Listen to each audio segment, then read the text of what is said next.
There is a new piece to this puzzle that Rick Jackson is struggling to account for, and that is I mentioned the Oppo dumps. I mentioned some conservative outlets, had attack pieces against Rick Jackson the day of the debate as well. One of them is the New York Post. They had a story essentially saying that, citing court records, saying that Rick Jackson failed and his employees failed to vet the citizenship status of people who were working at his estate up in North Atlanta's exurbs.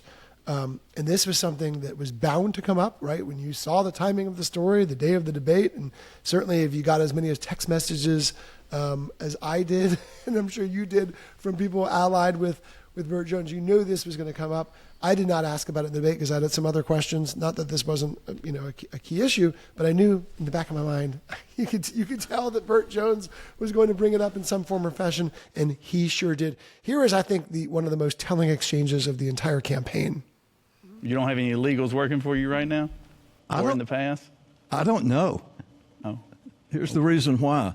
You're talking about a domestic person that somebody hired. So I hired thousands of people. I hire thousands of people a year, Bert. I know you have about 6 yourself, but I hire thousands of people. Other people hire them. We obey the laws. We use E9 verification. It's just a yes or no answer.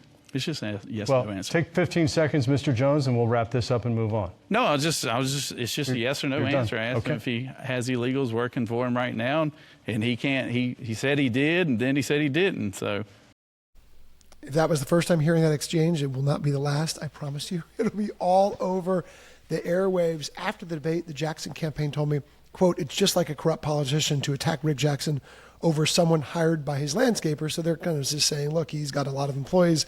He's not involved in the hiring of everyone. But because he struggled so much, Patricia, to answer that question, this is going to be one of the closing attack lines for Burt Jones. And Rick Jackson's campaign knows it's going to have to spend heavily on the airwaves to try to blunt those attacks right now.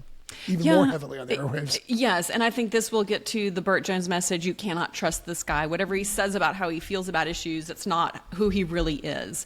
And I think the way he answered that shows a larger underlying issue potentially for Rick Jackson, and that he did not seem prepared for that question and did not have an answer for it. And that should have been taken care of. Either he was prepped and it slipped, or he wasn't prepped, and that's a problem.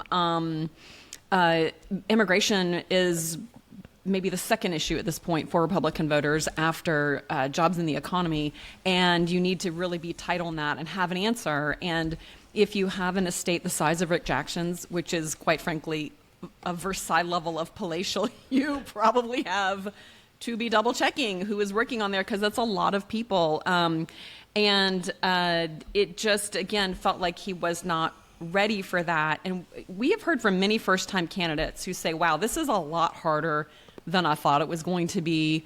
It takes months and months, if not a full year on the campaign trail to really get your feet underneath you. So to pop in January it's very difficult unless you have somebody with an outsized political acumen buried in their brain. And this was just, I think, one of the toughest moments for Rick Jackson in this debate.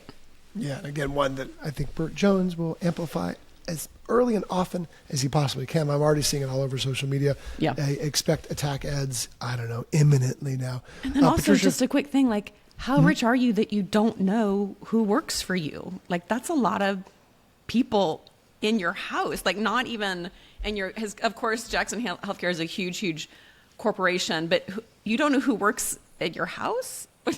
That's the part I think people will see that as a bit of a disconnect as well.